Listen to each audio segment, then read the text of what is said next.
Hi friends, ಎಲ್ಲರಿಗೂ ಕುಟುಂಬ ವ್ಲಾಗ್ಸ್ಗೆ ಸ್ವಾಗತ. ಆಸೆ ಸೀರಿಯಲ್ನಲ್ಲಿ ಮುಂದಿನ ಸಂಚಿಕೆಯಲ್ಲಿ ಏನೆಲ್ಲ ಆಗುತ್ತೆ ಅಂತ ಪೂರ್ತಿಯಾಗಿ ನೋಡ್ಕೊಂಡ್ ಬರೋಣ ಬನ್ನಿ. ಸಂಚಿಕೆಯ ಶುರುವಿನಲ್ಲಿ ರಾಜ ರಾಣಿ ಇಬ್ರು ತೋಡಿರೋ ಹಳ್ಳಕ್ಕೆ ಮನೋಜ ಬಿದ್ದಾಗ ಮನೋಜಿಗೆ ಶಾಕ್ ಆಗುತ್ತೆ. ಏನ್ ಹೇಳ್ತಾ ಇದ್ದೀರಾ, ಇಬ್ರು ಸೇರಿ ನನ್ನನ್ನ ಮತ್ತೆ ಯಾಮರ್ಸಕ್ ಬಂದಿದ್ದೀರಾ ಅಂತ ಮನೋಜ ಕೇಳ್ಬೇಕಾದ್ರೆ, ನೀನ್ ಮಾತ್ರ ಒಳ್ಳೆಯವನ, ಯಾರೋ ಕದ್ದಿರೋ ದುಡ್ಗೆ ನಮ್ಮನ್ನ ಅಪರಾಧಿಗಳಾಗ್ ಮಾಡ್ದೆ ನಮ್ಮನ್ನ ಯಾಮರ್ಸ್ದೆ, ಆದ್ರೆ ನಾವು ಮಾತ್ರ ನಿಮ್ಮನ್ನ ಯಾಮರ್ಸ್ಬಾರ್ದಾ?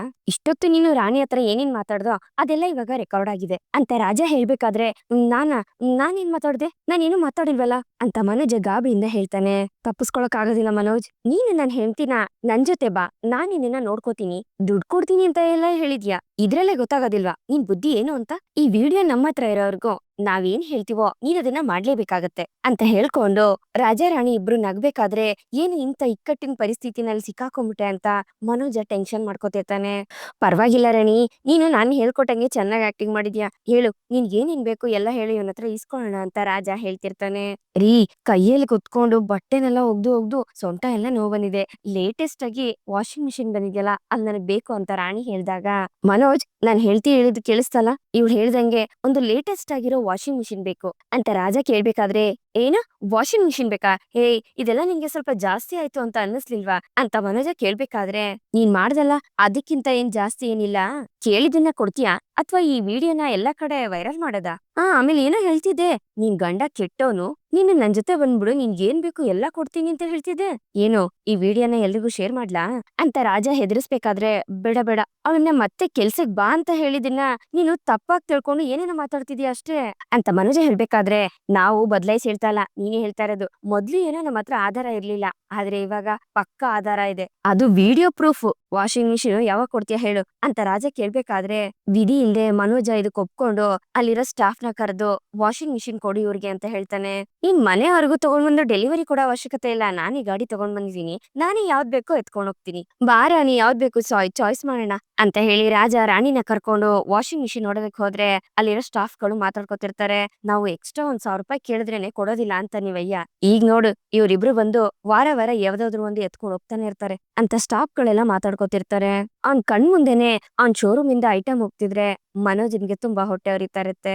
ಏನ್ ಮಾಡೋದು ಅಂತ ಮನೋಜ ಯೋಚನೆ ಮಾಡ್ತಿರ್ತಾನೆ. ಈ ಕಡೆ ಯೋಗ ಕ್ಲಾಸ್ ಅಲ್ಲಿ ಎಲ್ರು ಶಾಂತಿಗೋಸ್ಕರ ವೆಯ್ಟ್ ಮಾಡ್ಬೇಕಾದ್ರೆ, ಕಾಶಿನಾಥ್ ಬಂದು ಕಸ್ತೂರಿ ಅವ್ರ ಹತ್ರ ಮಾತಾಡ್ತಿರ್ತಾನೆ.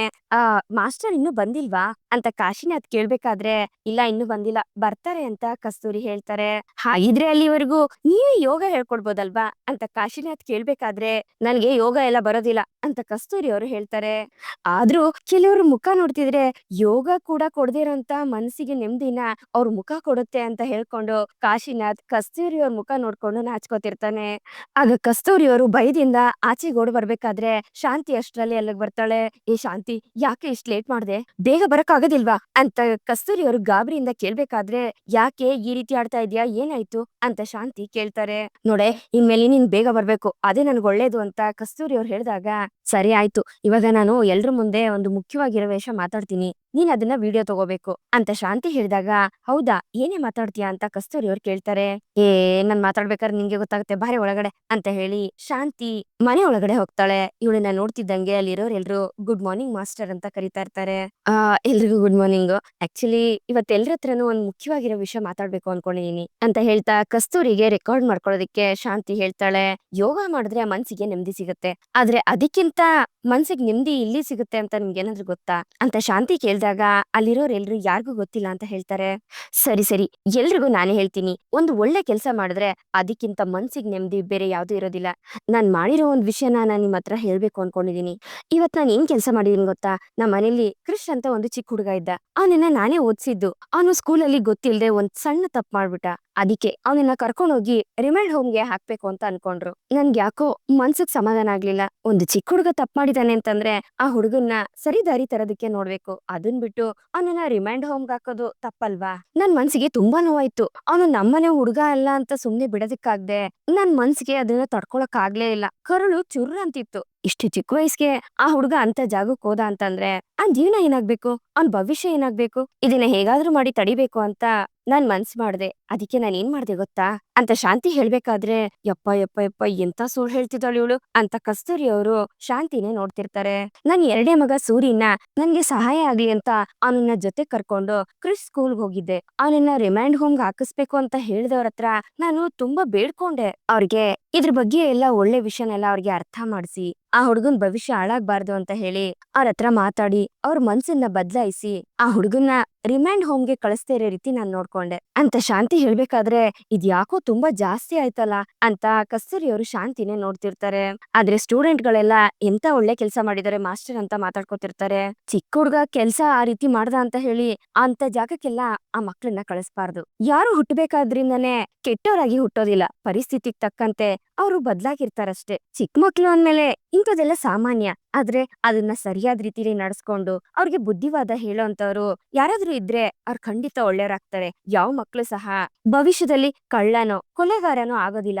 ಒಂದು ತಪ್ಪು ಮಾಡಿದ್ರೆ ಅದಕ್ಕೆ ಕೊಡೋ ಶಿಕ್ಷೆಗಿಂತ ಆ ತಪ್ಪಿಗೆ ಕ್ಷಮೆ ಕೊಡೋದೇ ದೊಡ್ಡ ವಿಷಯ ಅಂತ ನಾನ್ ಅನ್ಕೊಂಡಿದೀನಿ. ಅದಕ್ಕೆ ನಾನ್ ಆ ಹುಡುಗನ್ನ ಕಾಪಾಡ್ದೆ ಅಂತ ಹೇಳಿ ಶಾಂತಿ ತನಗ್ ತಾನೇ ಹೊಗಳಿಕೆ ತಗೊಳ್ಬೇಕಾದ್ರೆ ಅಲ್ಲಿರೋರೆಲ್ರು ಇದನ್ನ ಕೇಳಿ ಚಪ್ಪಾಳೆ ತಡ್ತಿರ್ತಾರೆ. ಅತ್ತಲ್ಲಿ ಮೀನಾ ಕೂಡ ಅಲ್ಲಿಗ್ ಬಂದು ಅವಳು ಚಪ್ಪಾಳೆ ತಡ್ತಿರ್ತಾಳೆ. ಯಾರಿದು ಈ ಕಡೆಯಿಂದ ಸೌಂಡ್ ಬರ್ತಿದ್ಯಲ್ಲ ಅಂತ ಶಾಂತಿ ನೋಡಿದಾಗ ಅಲ್ಲಿ ಮೀನಾ ಚಪ್ಪಾಳೆ ತಡ್ತಾ ಮುಂದೆ ಬರ್ತಿರ್ತಾಳೆ. ಅವಳನ್ನ ನೋಡಿ ಶಾಂತಿಗೆ ಶಾಕ್ ಆಗತ್ತೆ. ನೀನ್ ಯಾವಾಗ ಬಂದೆ ಅಂತ ಶಾಂತಿ ಕೇಳಿದಾಗ, ನೀವು ಇಷ್ಟೊಂದ್ ದೊಡ್ಡ ಕೆಲಸ ಮಾಡಿದೀನಿ ಅಂತ ಹೇಳ್ಕೊತಿದ್ರಲ್ಲ ಅವಾಗ್ಲೇ ಬಂದೆ ಅತ್ತೆ. ತುಂಬಾ ಒಳ್ಳೆ ಕೆಲಸ ಮಾಡಿದೀರಾ ಅತ್ತೆ. ನೀವ್ ಈ ರೀತಿ ಮಾಡ್ದಂಗೆ ಇಲ್ಲಿರೋರ್ ಎಲ್ರು ಮಾಡೋದಕ್ ಶುರು ಮಾಡಿದ್ರೆ ಇಡೀ ಪ್ರಪಂಚನೇ ತುಂಬಾ ಸುಂದರವಾಗಿರತ್ತೆ. ಯಾವ ಮಗುನು ಕಷ್ಟನೇ ಅನ್ಭವಿಸೋದಿಲ್ಲ ಅಲ್ವಾ ಅತ್ತೆ ಅಂತ ನೀನೇ ಕೇಳ್ಬೇಕಾದ್ರೆ, ಅದಕ್ಕೆ ಶಾಂತಿ ಎಲ್ರ ಮುಂದೆ ನಗ ತರ ನಾಟಕ ಮಾಡ್ತಿರ್ತಾಳೆ. ನಮ್ಮ ಅತ್ತೆ ಹತ್ರ ಹೇಗ್ ಒಳ್ಳೇದ್ ಮಾಡ್ಬೇಕು ಅಂತ ನೀವೆಲ್ರು ಕಲ್ತ್ಕೊಳ್ಳಿ. ಅವ್ರಂತ ಮನ್ಸು ಯಾರಿಗೂ ಬರೋದಕ್ಕೆ ಸಾಧ್ಯನೇ ಇಲ್ಲ. ಒಂದು ಚಿಕ್ಕ ಹುಡುಗನ್ ಜೀವನನ ಅವ್ರು ಕಾಪಾಡಿದ್ದಾರೆ. ಇನ್ನು ಕೆಲವ್ರು ಇರ್ತಾರೆ, ಒಬ್ಬ ಚಿಕ್ಕ ಹುಡುಗ ತಪ್ಪು ಮಾಡಿದಾಗ ಇಂಥ ಹುಡುಗರೆಲ್ಲ ರಿಮೈಂಡ್ ಹೋಮ್ಗೆ ಹೋಗ್ಬೇಕು, ಆಗ್ಲೇ ಇಡೀ ಪ್ರಪಂಚ ನೆಮ್ಮದಿಯಾಗಿರುತ್ತೆ ಅಂತ ಹೇಳ್ತಿರ್ತಾರೆ ಅಂತ ಹೇಳ್ತಾ ಮೀನಾ ಶಾಂತಿನೇ ಗುರಾಯಿಸ್ತಾ ಇರ್ತಾಳೆ. ಆದ್ರೆ ನಮ್ಮತ್ತೆ ಆ ರೀತಿ ಅಲ್ಲಪ್ಪ, ಆ ಹುಡುಗನ್ ಜೀವನನ ಉಳಿಸಿದಾರೆ. ನಮ್ಮತ್ತೆ ತರ ಮನ್ಸು ಯಾರಿಗೂ ಬರೋದಕ್ಕೆ ಸಾಧ್ಯನೇ ಇಲ್ಲ. ಇನ್ನು ಕೆಲವರೆಲ್ಲ ಸ್ವಂತ ಮಗನೇ ತಪ್ಪು ಮಾಡಿದ್ರು, ಮಾಡದೆ ಹೋಗಿದ್ರು, ಅದ್ರ ಬಗ್ಗೆ ಸರಿಯಾಗಿ ವಿಚಾರಿಸ್ದೆ ಅವ್ರನ್ನ ರಿಮೈಂಡ್ ಹೋಮ್ಗೆ ಹಾಕಿ ಅವ್ರ ಜೀವನನೇ ಹಾಳು ಮಾಡ್ಬಿಡ್ತಾರೆ. ಅಂತವ್ರಿಗೆಲ್ಲ ಬೇರೆಯವ್ರ ಜೀವನದ ಬಗ್ಗೆ ಕಾಳಜಿ ಅನ್ನೋದು ಇರೋದಿಲ್ಲ. ಈಗ ನಮ್ಮ ಮನೇಲಿರೋ ಚಿಕ್ಕ ಹುಡುಗನ್ಗೂ ಕೆಲವರು ಅದೇ ರೀತಿನೇ ಹೇಳಿದ್ರು ಅಲ್ವಾ ಅತ್ತೆ ಅಂತ ಮೀನಾ ಹೇಳ್ಬೇಕಾದ್ರೆ, ಹೌದು ಹೌದು ಅಂತ ಶಾಂತಿ ಹೇಳ್ತಾಳೆ. ಅದೇ ನಮ್ಮತ್ತೆ ಆ ರೀತಿ ಅಲ್ಲ, ಆ ಹುಡುಗನ್ ಭವಿಷ್ಯ ಹಾಳಾಗ್ಬಾರ್ದು ಅಂತ ದೊಡ್ಡ ಹೋರಾಟನೇ ಮಾಡಿದ್ರು ಅಲ್ವಾ ಅತ್ತೆ ಅಂತ ಮೀನಾ ಹೇಳ್ಬೇಕಾದ್ರೆ, ಹೌದು ನಾನ್ ಅವಾಗ್ಲೇ ಹೇಳಿದ್ನಲ್ಲ, ನೀನ್ ಯಾಕೆ ಮತ್ತೆ ಮತ್ತೆ ಅದನ್ನೇ ಹೇಳ್ತಿದ್ಯಾ ಅಂತ ಶಾಂತಿ ಕೇಳ್ಬೇಕಾದ್ರೆ, ಅತ್ತೆ ನೀವ್ ಮಾಡಿರೋ ಇಷ್ಟು ದೊಡ್ಡ ಕೆಲ್ಸನ ನಾನೇ ಅಲ್ವಾ ಅತ್ತೆ ಹೆಮ್ಮೆಯಿಂದ ಹೇಳ್ಕೋಬೇಕು. ನಿಮ್ ತರನೇ ಎಲ್ರಿಗೂ ಒಳ್ಳೆ ಮನ್ಸ್ ಬಂದ್ಬಿಟ್ರೆ ಎಲ್ರ ಜೀವನನು ತುಂಬಾ ಚೆನ್ನಾಗಿರುತ್ತೆ. ಆದ್ರೆ ಏನ್ ಮಾಡೋದು, ಕೆಲವರು ಮಾತಾಡ್ಬೇಕಾದ್ರೆ ಎಲ್ಲ ಒಳ್ಳೇದೇ ಮಾತಾಡ್ತಾರೆ, ಆದ್ರೆ ಮಾಡೋ ಕೆಲ್ಸ ಮಾತ್ರ ಒಂದು ಸರಿ ಇರೋದಿಲ್ಲ ಅಂತ ಮೀನಾ ಹೇಳ್ಬೇಕಾದ್ರೆ ಕರೆಕ್ಟ್ ಆಗಿ ಹೇಳ್ದೆ ಮೀನಾ. ಅದ್ರಲ್ಲೂ ಕೆಲವರು ಕತೆ ಕಟ್ಟಿ ಹೇಳ್ತಾರೆ, ನೋಡಿದ್ರೆ ನಮ್ಗೆ ತಲೆ ಸುತ್ತ ಬಂದ್ಬಿಡ್ಬೇಕು ಆ ರೀತಿ ಇರುತ್ತೆ ಅಂತ ಕಸ್ತೂರಿ ಅವ್ರು ಹೇಳ್ಬೇಕಾದ್ರೆ, ಹಾ ಸರಿ ನೀನ್ ಹೋಗಿ ಮ್ಯಾಟ್ ಎತ್ಕೊಂಡ್ ಬಾ, ಎಲ್ರು ಕುತ್ಕೊಳ್ಳಿ, ನಿಮ್ ಬಾರಿ ಸೈಡ್ಗೆ ಅಂತ ಹೇಳಿ ಶಾಂತಿ ಕಸ್ತೂರಿ ಅವ್ರನ್ನ ಮ್ಯಾಟ್ ತರೋದಕ್ ಕಳ್ಸಿ ಸ್ಟೂಡೆಂಟ್ ಗಳಿಗೆಲ್ಲ ಕುತ್ಕೊಳ್ಳೋದಕ್ ಹೇಳಿ ಮೀನನ್ನ ಆಚೆ ಕರ್ಕೊಂಡೋಗಿ ಮಾತಾಡ್ತಾ ಇರ್ತಾಳೆ. ನೀನ್ ನನ್ ಮನ್ಸಲ್ಲಿ ಇಟ್ಕೊಂಡಿದ್ ಮಾತಾಡ್ತಾ ಇದೀಯ ಅಂತ ನಂಗೆ ಚೆನ್ನಾಗ್ ಗೊತ್ತು ಕಣೆ ಅಂತ ಶಾಂತಿ ಹೇಳಿದಾಗ, ಓ ಹೌದಾ ಅತ್ತೆ, ನಿಮ್ಗೆ ಗೊತ್ತಿಲ್ದಿರೋದ್ ಏನಾದ್ರೂ ಇದ್ಯಾ ಇಲ್ವಲ್ಲ ಅಂತ ಮೀನಾ ಹೇಳ್ಬೇಕಾದ್ರೆ, ನೋಡೆ ಈ ಕಿಂಡಲ್ಲೆಲ್ಲ ನನ್ನ ಹತ್ರ ಮಾಡ್ಬೇಡ, ಇದನ್ನೆಲ್ಲ ಮನೇಲಿ ಯಾರ ಹತ್ರನೂ ಹೇಳ್ಬೇಡ ಅಂತ ಶಾಂತಿ ಹೇಳ್ಬೇಕಾದ್ರೆ ಮೀನಾ ಕೋಪದಿಂದಾನೇ ಗುರಾಯಿಸ್ತಾ ಇರ್ತಾಳೆ. ಏನ್ ಗುರಾಯಿಸೋದು, ನಾನ್ ಹೇಳೋದ್ ಅರ್ಥ ಆಯ್ತು ತಾನೆ, ತಕ್ಷಣ ಹೋಗ್ಬಿಟ್ಟು ಮನೇಲಿ ಅವ್ರ ಹತ್ರ ನನ್ ಬಗ್ಗೆ ಬತ್ತಿ ಇಟ್ಬಿಟ್ಟು ನನ್ಗೆ ಬೈಸ್ಬೇಡ ಅಂತ ಶಾಂತಿ ಹೇಳ್ಬೇಕಾದ್ರೆ, ನಾನ್ ಯಾಕತ್ತೆ ಆ ರೀತಿ ಮಾಡ್ಲಿ, ಭಯ ಪಡ್ಬೇಡಿ, ನನ್ನಿಂದ ನಿಮ್ಗೆ ಯಾರು ಬೈಯೋದಿಲ್ಲ ಅಂತ ಹೇಳಿ ಮೀನಾ ಮನೆ ಒಳಗಡೆ ವಾಪಸ್ ಹೋಗಿ ಕಸ್ತೂರಿ ಅವ್ರಿಗೆ ಹೂ ಕೊಡೋದಕ್ಕೆ ಅಂತ ಹೋಗ್ತಾಳೆ. ಆಗ ಶಾಂತಿ ಅವಳಿಂದೇನೆ ಬಂದು, ನೀನ್ ಯಾಕೆ ಇಲ್ಲಿಗೆ ಬಂದೆ ಅಂತ ಕೇಳಿದಾಗ, ನಾನೇ ಕಣೆ ಅವಳಿಗೆ ಹೂವ ತಗೊಂಡ್ ಬಂದ್ ಕೊಡು ಅಂತ ಹೇಳಿದ್ದೆ ಅಂತ ಕಸ್ತೂರಿ ಅವರು ಹೇಳ್ತಾರೆ. ನಿನ್ಗೆ ಹೂವ ತಗೊಳೋದಕ್ಕೆ ಬೇರೆ ಯಾರು ಸಿಕ್ಲೇ ಇಲ್ವೇನೆ, ಸರಿ ಇವಾಗ ಕೊಟ್ಟಾಯ್ತು ತಾನೆ, ಹೋಗೆ ನೀನು ಅಂತ ಶಾಂತಿ ಮೀನಿಗೆ ರೇಗಾಡ್ತಾಳೆ. ಸರಿ ಅಂತ ಹೇಳಿ ಮೀನಾ ಅಲ್ಲಿಂದ ಹೊರಟೋದ್ಮೇಲೆ, ಅಲ್ಲ ಕಣೆ ಶಾಂತಿ, ಏನ್ ಇವಳು ಇದ್ದಕ್ಕಿದ್ದಂಗೆ ಈ ರೀತಿ ಸರ್ಪ್ರೈಸ್ ಕೊಡ್ತಿದ್ದಾಳಲ್ಲ ಅಂತ ನಾನ್ ಯೋಚನೆ ಮಾಡ್ತಿದ್ರೆ ನನ್ಗೆ ಇವಾಗ ಅರ್ಥ ಆಯ್ತು ಕಣೆ. ಮೀನಾ ಹೇಳಿದ್ಮೇಲೆ ಮೀನಾ ಮತ್ತೆ ಸೂರ್ಯ ಮಾಡಿರೋ ಒಳ್ಳೆ ಕೆಲ್ಸನ ನೀನ್ ಮಾಡಿದ್ದು ಅಂತ ಕೊಚ್ಕೋತಾ ಇದೆಯಲ್ಲೇ, ಯಾಕಂದ್ರೆ ಇಂತ ಒಳ್ಳೆ ಕೆಲ್ಸ ಎಲ್ಲ ಅವ್ರೇ ಅಲ್ವೇನೆ ಮಾಡೋದು. ಮೀನಾ ಹೇಳ್ತಿದ್ಲಲ್ಲ, ಕೆಲವರು ಇದೇ ತರ ರಿಮೈಂಡ್ ಹೋಮ್ಗೆ ಹಾಕಿ ಅಂತ ಹೇಳ್ತಿರ್ತಾರೆ ಅಂತ, ಆ ಕೆಲವರು ನೀನೇ ತಾನೇ ಅಂತ ಕಸ್ತೂರಿ ಅವರು ಕೇಳ್ಬೇಕಾದ್ರೆ, ದೊಡ್ಡದಾಗ ಕಂಡಿಡ್ದ್ಬಿಟ್ಲು ಅಂತ ಶಾಂತಿ ಕೋಪ ಮಾಡ್ಕೊಂಡು ನಾನ್ ಯೋಗ ಹೇಳ್ಕೊಡ್ಬೇಕು ಅಂತ ಹೇಳಿ ಅಲ್ಲಿಂದ ಬಂದ್ಬಿಡ್ತಾಳೆ. ಮೀನಾ ಕೋಪದಿಂದ ಕಸ್ತೂರಿ ಮನೆಯಿಂದ ಆಚೆಗೆ ಬರ್ಬೇಕಾದ್ರೆ ಎದುರುಗಡೆ ವಿಶಾಲಾಕ್ಷಿ ಸಿಗ್ತಾಳೆ. ಹಾಗೆ ಇವಳನ್ನ ಕೋಪದಿಂದ ಗುರಾಯಿಸ್ಬೇಕಾದ್ರೆ ಹೋಗಿ ಹೋಗಿ ಇವಳು ಅಡ್ಡ ಬಂದ್ಲಲ್ಲ ಅಂತ ಬೈಕೊಂಡು ಮೀನಾ ಅಲ್ಲಿಂದ ಹೊರಡ್ತಾಳೆ. ಹಾ ಬನ್ನಿ ವಿಶಾಲು ಅವರೇ, ಏನು ಇವತ್ತು ನಿಮ್ ಮುಖದಲ್ಲಿ ಸ್ವಲ್ಪನೂ ಕಳೆನೇ ಇಲ್ಲ, ಏನಾಯ್ತು ಅಂತ ಶಾಂತಿ ವಿಚಾರಿಸ್ಬೇಕಾದ್ರೆ, ಏನ್ ಮಾಡುದು ಮಾಸ್ಟರ್, ಬರ್ತಿದ್ದಂಗೆ ಬೇಡ್ದಿರೋರ್ನೆಲ್ಲ ನೋಡಿದ್ರೆ ಇದೇ ತರ ಆಗೋದು ತಾನೆ, ಮುಖದಲ್ಲಿರೋ ನಗುನು ಹೊರಟೋಗುತ್ತೆ ಅಂತ ವಿಶಾಲು ಹೇಳ್ಬೇಕಾದ್ರೆ, ಹೌದಾ ಅಂತದ್ ಯಾರು ನೋಡಿದ್ರಿ ಅಂತ ಶಾಂತಿ ಕೇಳ್ತಾಳೆ. ಇನ್ಯಾರು, ಆಚೆ ಕಡೆ ನಿಮ್ ಎರಡನೇ ಸೊಸೆ ನೋಡ್ದೆ, ಅಷ್ಟೇ ಅಲ್ಲ ಮಾಸ್ಟರ್, ಅವಳು ಏನ್ ಹೇಳಿದ್ಲು ಗೊತ್ತಾ ಅಂತ ಶಾಂತಿ ಹತ್ರ ವಿಶಾಲಾಕ್ಷಿ ಮೀನನ್ ಬಗ್ಗೆ ಸುಳ್ಳು ಹೇಳೋದಕ್ಕೆ ಶುರು ಮಾಡ್ತಾಳೆ. ನನ್ ಬಗ್ಗೆ ಏನ್ ಹೇಳಿರ್ಬೋದು ಇವಳು ಅಂತ ಶಾಂತಿ ಮನ್ಸಲ್ಲಿ ಅನ್ಕೊಂಡು ವಿಶಾಲಾಕ್ಷಿನ ಆಚೆ ಕರ್ಕೊಂಡೋಗಿ ಏನ್ ಹೇಳಿದ್ಲು ಅಂತ ಕೇಳ್ತಾಳೆ. ಆಗ ಕಸ್ತೂರಿ ಅವರು ಅವ್ರ ಜೊತೆ ಹೋಗಿ ನಿಂತ್ಕೊಂಡಾಗ, ಏನ್ ಹೇಳಿ ವಿಶಾಲು ಅಂತ ಶಾಂತಿ ಕೇಳ್ತಿರ್ತಾಳೆ. ಅಯ್ಯೋ ಬಿಡಿ ಮಾಸ್ಟರ್, ನಿಮ್ಮಿಬ್ರ ಮಧ್ಯೆ ನಾನ್ ಯಾಕೆ ಸುಮ್ನೆ ತಂದಿಡ್ಬೇಕು, ಅತ್ತೆ ಸೊಸೆ ಮಧ್ಯೆ ಜಗಳ ತಂದಿರಂಗಾಗುತ್ತೆ, ಬೇಡ ಬಿಡಿ ಅಂತ ವಿಶಾಲು ಹೇಳ್ಬೇಕಾದ್ರೆ, ಪರವಾಗಿಲ್ಲ ಅದೇನು ಅಂತ ಹೇಳು ವಿಶಾಲು ಅಂತ ಶಾಂತಿ ಕೇಳ್ತಿರ್ತಾಳೆ. ಅದು ಮಾಸ್ಟರ್, ನಮ್ಮ ಅತ್ತೆ ಡ್ಯಾನ್ಸ್ ಕ್ಲಾಸ್ ಶುರು ಮಾಡಿದ್ರು, ಅದನ್ನ ಅರ್ಧದಲ್ಲೇ ಮುಚ್ಚಿಬಿಟ್ರು, ಈಗ ಈ ಯೋಗ ಕ್ಲಾಸ್ ನ ಎಷ್ಟು ದಿವಸದಲ್ಲಿ ಮುಗಿಸ್ತಾರೋ ಗೊತ್ತಿಲ್ಲ ಅಂತ ಹೇಳ್ಬಿಟ್ಟು ಹೋದ್ಲು ಮಾಸ್ಟರ್. ಅಲ್ಲ ಮಾಸ್ಟರ್, ಇವಾಗ ತಾನೇ ಶುರು ಮಾಡಿದೀರಾ, ಅಷ್ಟರಲ್ಲೇ ಇಂಥದೆಲ್ಲ ಮಾತಾಡ್ಬೋದಾ ಮಾಸ್ಟರ್, ಎಷ್ಟು ಕಷ್ಟಪಟ್ಟು ಇದನ್ನ ಶುರು ಮಾಡಿದೀರಾ, ಬಾಯಿ ಬಂದಂಗ್ ಮಾತಾಡೋಗ್ತಾಳೆ, ಎಷ್ಟು ಕೊಬ್ಬು ನೋಡಿ ಅವಳಿಗೆ ಅಂತ ವಿಶಾಲ ಹೇಳ್ಬೇಕಾದ್ರೆ, ನೀನಾ ಆ ರೀತಿ ಹೇಳೋಂತ ಹುಡುಗಿ ಅಲ್ವೇ ಅಲ್ವಲ್ಲ ಅಂತ ಕಸ್ತೂರಿ ಅವರು ಹೇಳ್ತಾರೆ. ಏನೇ ನೀನೇನ್ ನೋಡ್ದೇನೆ, ನನ್ ಬಗ್ಗೆ ತಪ್ಪಾಗಿ ಮಾತಾಡೋದಕ್ಕೆ ಅವಳಿಗೆ ತುಂಬಾ ಖುಷಿ ಆಗುತ್ತೆ ಅಂತ ಶಾಂತಿ ಹೇಳ್ಬೇಕಾದ್ರೆ, ಆದ್ರೂ ತುಂಬಾ ದುರಂಕಾರದಲ್ಲೇ ಮಾತಾಡ್ತಾಳ ಮಾಸ್ಟರ್ ಇವಳು, ಯಾರಿಗೂ ಹೆದರೋದೇ ಇಲ್ಲ ಅಂತ ವಿಶಾಲಾಕ್ಷಿ ಹೇಳ್ಬೇಕಾದ್ರೆ, ಖಂಡಿತ ಹೆದರ್ತಾಳೆ, ಹೆದರ್ಲೇಬೇಕು, ಆದಷ್ಟು ಬೇಗ ಅವಳ ದುರಂಕಾರನ ನಾನ್ ಕಮ್ಮಿ ಮಾಡ್ತೀನಿ ಅಂತ ಶಾಂತಿ ಹೇಳ್ಬೇಕಾದ್ರೆ, ಮಾಸ್ಟರ್ ಆದಷ್ಟು ಬೇಗ ಕೆಲ್ಸ ಮಾಡಿ, ಇಲ್ಲ ಅಂದ್ರೆ ಅವಳು ಒಂದಲ್ಲ ಒಂದ್ ದಿವ್ಸ ನಿಮ್ ಕೈಲಿ ಸೇವೆ ಮಾಡಿಸ್ಕೊತಾಳೆ ಅಂತ ವಿಶಾಲಾಕ್ಷಿ ಹೇಳ್ಬೇಕಾದ್ರೆ, ಅದ್ರ ಬಗ್ಗೆ ಯೋಚನೆ ಮಾಡ್ತೀನಿ, ನಡೀರಿ ಎಲ್ಲ ಒಳಗಡೆ ಅಂತ ಶಾಂತಿ ಹೇಳಿ ಒಳಗಡೆ ಹೋಗ್ತಾಳೆ. ವಿಶಾಲಾಕ್ಷಿ, ಇದೆಲ್ಲ ನಿಜವಾಗ್ಲೂ ನಡೀತಾ ಅಥವಾ ನೀನೇ ಬೇಕು ಅಂತ ಹೇಳ್ತಾ ಇದ್ಯಾ ಅಂತ ಕಸ್ತೂರಿ ಅವ್ರು ಕೇಳ್ಬೇಕಾದ್ರೆ, ಏನ್ ಕಸ್ತೂರಿ ಅವರೇ, ನಾನು ನೋಡಿದ್ರೆ ನಾನ್ ಸುಳ್ಳು ಹೇಳೋ ತರ ಕಾಣಿಸ್ತೀನಾ ಅಂತ ವಿಶಾಲಾಕ್ಷಿ ಕೇಳ್ತಾಳೆ. ಆದ್ರೂ ಮೀನಾ ಆ ರೀತಿ ಮಾತಾಡೋಳಂತೂ ಅಲ್ವೇ ಅಲ್ಲ ಅಂತ ಕಸ್ತೂರಿ ಅವ್ರು ಹೇಳ್ಬೇಕಾದ್ರೆ, ಅಯ್ಯೋ ನಿಮ್ಗೇನ್ ಗೊತ್ತು ಕಸ್ತೂರಿ ಅವರೇ, ಆ ಹುಡುಗಿ ಒಬ್ಬೊಬ್ರತ ಒಂದೊಂದ್ ತರ ಮಾತಾಡ್ತಾಳೆ, ಅವಳು ನಿಜವಾಗ್ಲೂ ಹಂಗೆ ಹೇಳಿದ್ದು, ಹಾ ಮಾಸ್ಟರ್ ಕರಿತಾ ಇದಾರೆ, ನಾನು ಒಳಗಡೆ ಹೋಗ್ತೀನಪ್ಪ ಅಂತ ಹೇಳಿ ವಿಶಾಲಾಕ್ಷಿ ಕೂಡ ಮನೆ ಒಳಗಡೆ ಹೋಗ್ತಾಳೆ. ಈ ವಿಶಾಲಾಕ್ಷಿ ಮತ್ತೆ ಶಾಂತಿ ಮತ್ತೆ ಮೀನಿನ ಮಧ್ಯೆ ಜಗಳ ತಂದಿಡ್ತಾ ಇದ್ದಾಳಲ್ಲ ಅಂತ ಕಸ್ತೂರಿ ಅವರು ಯೋಚನೆ ಮಾಡ್ಬೇಕಾದ್ರೆ, ಅಷ್ಟರಲ್ಲಿ ಕಾಶಿನಾಥ್ ಅಲ್ಲಿಗ್ ಬಂದು ಕಸ್ತೂರಿ ಅಂತ ಕರೀತಾನೆ. ಆಗ ಕಸ್ತೂರಿ ಅವರು ಬೆಚ್ಚ ಬೀಳ್ತಾರೆ. ನೀವ್ಯಾಕೆ ಇಲ್ಲಿಗೆ ಬಂದ್ರಿ ಅಂತ ಕಸ್ತೂರಿ ಅವ್ರು ಕೇಳ್ಬೇಕಾದ್ರೆ, ಬಂದಿದ ತಕ್ಷಣ ಕೊಡೋಣ ಅಂತ ಅನ್ಕೊಂಡೆ ಅಂತ ಕಾಶಿನಾಥ್ ಅವ್ರು ಹೇಳ್ಬೇಕಾದ್ರೆ, ಏನೇನ ಏನೇ ಕೊಡೋದಿದ್ರು ನೀವ್ ಹೋಗಿ ಶಾಂತಿ ಕೈ ಕೊಡಿ, ಫೀಸ್ ಎಲ್ಲ ಅವಳೇ ಕಲೆಕ್ಟ್ ಮಾಡೋದು ಅಂತ ಕಸ್ತೂರಿ ಅವ್ರು ಹೇಳ್ಬೇಕಾದ್ರೆ, ಇದು ಫೀಸ್ ಅಲ್ಲ ಅಂತ ಹೇಳ್ತಾ ಕಾಶಿನಾಥ್ ಒಂದು ಲೆಟ್ರನ್ನ ಕಸ್ತೂರಿ ಅವ್ರ ಕೈಗೆ ಕೊಡ್ತಾರೆ. ಏನಿದು ಅಂತ ಕಸ್ತೂರಿ ಅವ್ರು ಕೇಳ್ಬೇಕಾದ್ರೆ, ಓಪನ್ ಮಾಡಿ ನೀವೇ ನೋಡಿ ಅಂತ ಕಾಶಿನಾಥ್ ಹೇಳ್ದಾಗ, ಅದನ್ನ ಓಪನ್ ಮಾಡಿದಾಗ ಆ ಪತ್ರದಲ್ಲಿ ಕಸ್ತೂರಿ ಅವ್ರ ಚಿತ್ರನ ಕಾಶಿನಾಥ್ ಬರ್ದಿರ್ತಾರೆ. ಅದನ್ನ ನೋಡಿ ಕಸ್ತೂರಿ ಅವ್ರಿಗೆ ಖುಷಿ ಆಗತ್ತೆ. ಏನಿದು ಅಂತ ಕಸ್ತೂರಿ ಅವ್ರು ಕೇಳ್ಬೇಕಾದ್ರೆ, ಅವತ್ತು ನಿಮ್ ಕಣ್ಗಳನ್ನ ನೋಡ್ಬೇಕಾದ್ರೆ ಕವಿತೆ ಬಂತು, ಮನೇಲಿರ್ಬೇಕಾದ್ರೆ ನಿಮ್ ಮುಖನ ನೆನೆಸ್ಕೊಂಡೆ, ಆಗ ಈ ಚಿತ್ರ ಬಂತು ಅಂತ ಕಾಶಿನಾಥ್ ಹೇಳ್ಬೇಕಾದ್ರೆ, ನೋಡಿ ನೀವ್ ಹಿಂಗೆ ಮಾತಾಡ್ತಾ ಇದ್ರೆ ಪೊಲೀಸ್ ಅವ್ರು ಬರ್ತಾರ ಮೇಲೆ ಅಂತ ಹೇಳಿ ಕಸ್ತೂರಿ ಅವರು ಆ ಪೇಪರ್ನ ಮುದ್ರಿ ಅಲ್ಲೇ ಬಿಸಾಕ್ತಾರೆ. ಸಾರಿ ಅಂತ ಹೇಳಿ ಕಾಶಿನಾಥ್ ಮನೆ ಒಳಗಡೆ ಹೋದ್ಮೇಲೆ ಕಸ್ತೂರಿ ಅವರು ಇಲ್ಲಿ ಏನೇನೋ ನಡೀತಾ ಇದೆಯಲ್ಲ ಅಂತ ತುಂಬಾ ಟೆನ್ಷನ್ ಮಾಡ್ಕೋತಾರೆ. ಈ ಕಡೆ ಮೀನಾ ಮನೆಗ್ ಬರೋಷ್ಟ್ರಲ್ಲಿ ಸೂರ್ಯ ಬಂದಿರ್ತಾನೆ.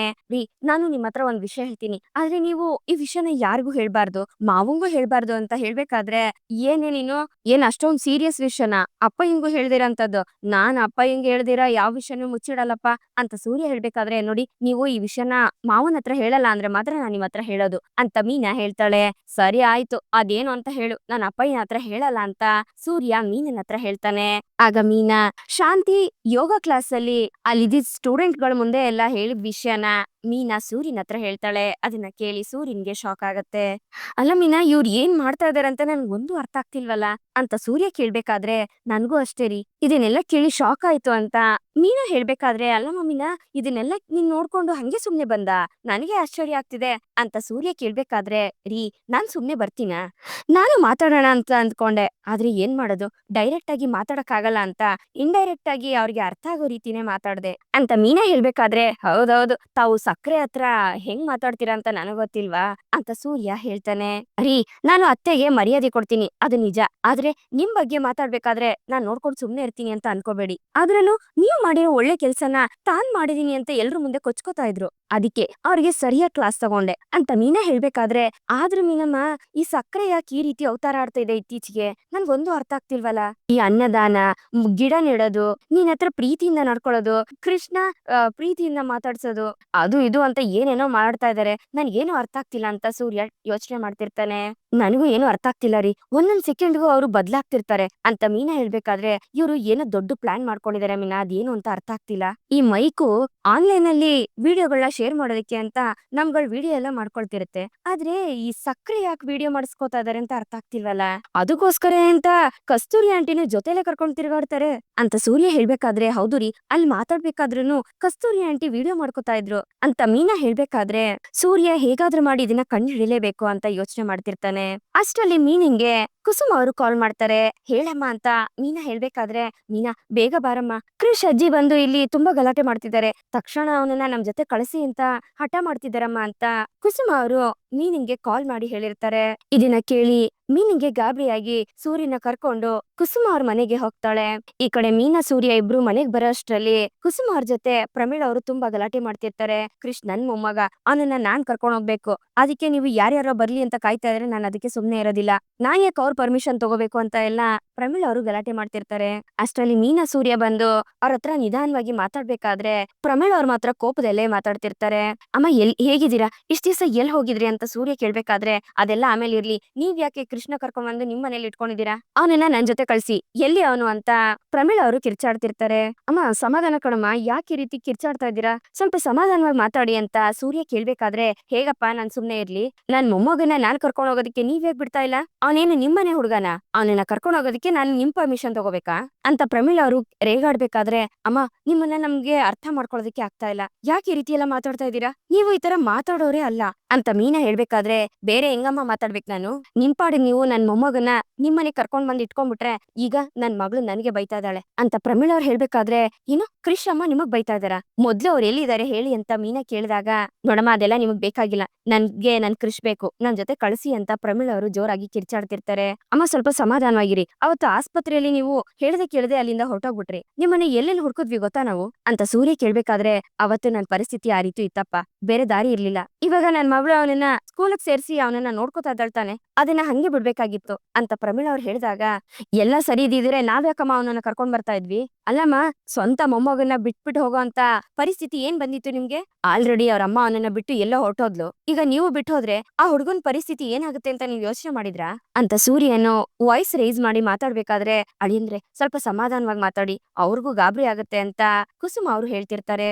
ಇನ್ನೇನತ್ತೆ, ಕ್ರಿಶ್ ಪರಿಸ್ಥಿತಿ ಏನು ಅಂತ ಯಾರು ಯೋಚನೆ ಮಾಡ್ತಾ ಇಲ್ಲ, ನೋಡಮ್ಮ ಯಾವ ಮಕ್ಳನ್ನು ಇಷ್ಟಪಟ್ಟು ತಾವಾಗೆ ಇಲ್ಲಿಗ್ ಬರೋದಿಲ್ಲ, ಹೆತ್ತಿರೋರೆ ಮಕ್ಳನ್ನ ಈ ಜಗತ್ಗೆ ಪರಿಚಯ ಮಾಡ್ಕೊಡೋದು, ಹೆತ್ತಿದ ತಕ್ಷಣ ಅವ್ರ ಜವಾಬ್ದಾರಿ ಮುಗ್ದೋಗೋದಿಲ್ಲ ಅಮ್ಮ, ಅವ್ರನ್ನ ನೋಡ್ಕೋಬೇಕು, ಜೊತೆಲೆ ಇದ್ದು ಅವ್ರಿಗೆ ಪ್ರೀತಿ ತೋರಿಸ್ಬೇಕು, ಅದನ್ ಬಿಟ್ಟು ನೀವ್ ಒಂದ್ ಕಡೆ ಅವ್ರ ಒಂದ್ ಕಡೆ ಅಂತ ಬಿಟ್ಟು ಆ ಹುಡ್ಗನ್ಗೆ ಹೋಗ್ತಾ ಇದ್ರೆ ಆ ಹುಡ್ಗ ಯಾವ ರೀತಿ ಬೆಳಿತಾನೆ ಅಂತ ನಿಮ್ಗ್ ಗೊತ್ತಾ, ಬೇಡ ಅಂತ ಮಕ್ಳನ್ನ ಬಿಟ್ಬಿಟ್ರೆ ಆ ಮಕ್ಳ ಪರಿಸ್ಥಿತಿ ಹೇಗಿರುತ್ತೆ ಅಂತ ನನಗಿಂತ ಇನ್ಯಾರಿಗೂ ಗೊತ್ತಿರೋದಕ್ ಸಾಧ್ಯನೇ ಇಲ್ಲ ಅಂತ ಹೇಳ್ತಾ ಸೂರ್ಯ ತುಂಬಾ ನೊಂದ್ಕೋತಾನೆ.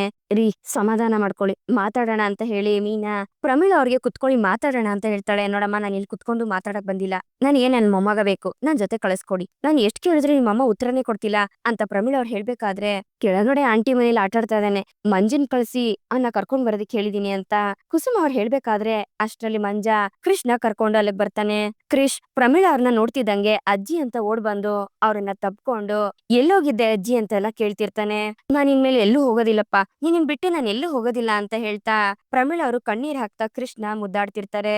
ನೋಡು ಮೀನಾ, ಎಲ್ಲದಕ್ಕೂ ಒಂದು ಮಿತಿ ಅಂತ ಇರುತ್ತೆ, ನೀವ್ ನನ್ಗೆ ಸಹಾಯ ಮಾಡಿದೀರಾ, ಅದಕ್ಕೆ ನಾನು ಇಲ್ಲ ಅಂತ ಹೇಳ್ತಾ ಇಲ್ಲ, ಆದ್ರೆ ಅದಕ್ಕೆ ಅಂತ ನೀವು ನನ್ ಮೊಮ್ಮಗನ ನಿಮ್ ಜೊತೆ ಇಟ್ಕೊಳ್ಳೋದಕ್ಕೆ ಈ ರೀತಿಗೆ ಕರ್ಕೊ ಬರ್ಬಾರ್ದು ಅಂತ ಪ್ರಮೀಳ್ ಅವ್ರು ಹೇಳ್ಬೇಕಾದ್ರೆ, ನೋಡಿ ಅಮ್ಮ ನಾವು ಆ ರೀತಿ ಯಾವ್ದೇ ಕೆಟ್ಟ ಉದ್ದೇಶ ಇಟ್ಕೊಂಡು ಅವನನ್ನ ಇಲ್ಲಿ ಕರ್ಕೊಂಡ್ ಬಂದಿಲ್ಲ, ಅವನನ್ನ ಒಂಟಿಯಾಗಿ ಬಿಟ್ಟು ಹೊಟ್ಟೋದ್ರಿ, ಅವನನ್ನ ಪ್ರೀತಿಯಿಂದ ನೋಡ್ಕೊಳ್ಳೋದಕ್ಕೆ ಇಲ್ಲಿ ಯಾರು ಇರ್ಲಿಲ್ಲ, ನನಗೆ ಯಾರು ಇಲ್ವಲ್ಲ ಅನ್ನೋ ನೋವು ಅವನಿಗೆ ಬಂತು ಅಂತ ಸೂರ್ಯ ಹೇಳ್ಬೇಕಾದ್ರೆ, ಅದಕ್ಕೆ ಅಮ್ಮ ಸ್ವಲ್ಪ ದಿವ್ಸ ಅವ್ನ್ ಸರಿ ಹೋಗೋವರ್ಗು ನಮ್ಮನೇಲಿ ಇಟ್ಕೊಂಡು ನೋಡ್ಕೊಳ್ಳೋಣ ಅಂತ ಅನ್ಕೊಂಡ್ವಿ, ಅದನ್ ಬಿಟ್ಟು ನಿಮ್ಮಿಂದ ದೂರ ಮಾಡ್ಬೇಕು ಅಂತ ಯಾವ ಕೆಟ್ಟ ಉದ್ದೇಶನೂ ನಮ್ಗಿಲ್ಲ ಅಂತ ಮೀನಾ ಹೇಳ್ಬೇಕಾದ್ರೆ, ಸರಿನಮ್ಮ ಅದೇ ರೀತಿ ನೀವ್ ಅನ್ಕೊಂಡಿದ್ರೆ ಎಲ್ರಿಗೂ ಒಳ್ಳೇದು, ಈಗ ನಾನ್ ಬಂದಿದ್ದೀನಲ್ಲ, ನಾನ್ ಇವ್ನನ್ನ ಕರ್ಕೊಂಡ್ ಹೋಗ್ತೀನಿ ಅಂತ ಪ್ರಮೀಳ್ ಅವ್ರು ಹೇಳ್ಬೇಕಾದ್ರೆ, ಸೂರ್ಯ ಮೀನಾ ಮಾತ್ರ ಗಾಬರಿಯಿಂದ ಅವ್ರನ್ನೇ ನೋಡ್ತಿರ್ತಾರೆ. ಇಲ್ಲಿಗೆ ಈ ಒಂದು ಸಂಚಿಕೆ ಮುಗಿಯುತ್ತೆ. ಈ ಸಂಚಿಕೆ ನಿಮ್ಗೆ ಇಷ್ಟ ಆಗಿದೆ ಅಂತ ಅನ್ಕೊಳ್ತೀನಿ. ಇಷ್ಟ ಆಗಿದ್ರೆ ದಯವಿಟ್ಟು ಲೈಕ್ ಮಾಡಿ, ಹಾಗೆ ಹೇಗಿತ್ತು ಅನ್ನೋದನ್ನ ಕಮೆಂಟ್ ಮೂಲಕ ತಿಳಿಸಿ. ಮತ್ತೆ ಮುಂದಿನ ಸಂಚಿಕೆಯೊಂದಿಗೆ ನಿಮ್ಮನ್ನ ಭೇಟಿ ಆಗ್ತೀನಿ. ಅಲ್ಲಿವರೆಗೂ Tata, bye bye, take care.